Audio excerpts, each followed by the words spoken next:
人类的冷漠终于造成业力大喷发，导致时空错乱，畜生道大门敞开。可恶，畜生道快要吞噬整个世界了，只能靠它了。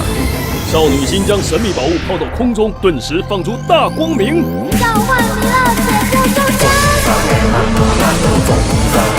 弥勒菩萨，畜生道大门开启了，请你快点救救人类！你刚刚叫我什么？原来救世主失忆啦，这下子尴尬喽。闭嘴！你是弥勒菩萨？我哪是？你看看我跟他长得像吗？我这么帅哎！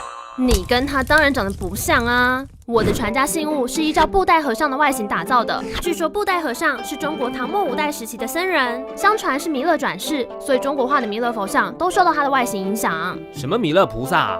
硬要说的话，我这俊美外形加上均匀体态，还比较像希腊美男神吧？啊，我是阿波罗，我要回地中海。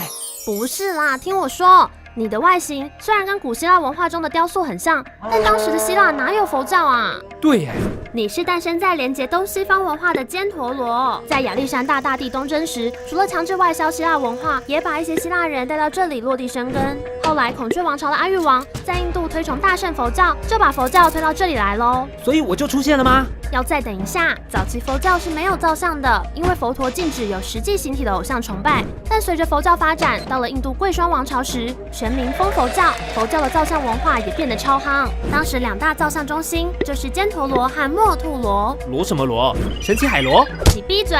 总之，墨兔罗的造像偏向印度本土风格，犍陀罗则是希腊混搭佛教风。难怪我会穿罗马凉鞋，好潮哦！畜生道的魔王又现身了啦！你到底想起来了没啊？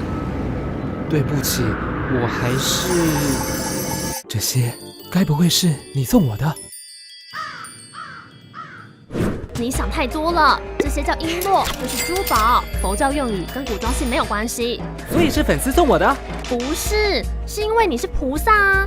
在佛法中，成佛前的修行道是菩萨道，而释迦摩尼在成佛前是悉达多王子啊，每天都穿得富丽堂皇。因此，当工匠们要打造菩萨的佛像时，就拿王子的穿搭当做范本喽。哦，所以我是王子？哦，不是啦，这是一种比喻的手法而已啦。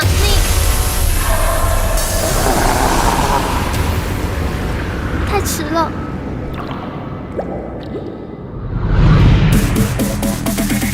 想起来了，我是弥勒菩萨。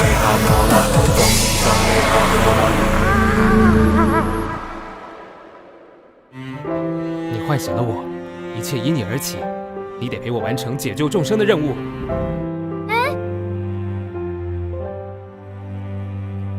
可以到故宫南院看看我的佛像本尊哟。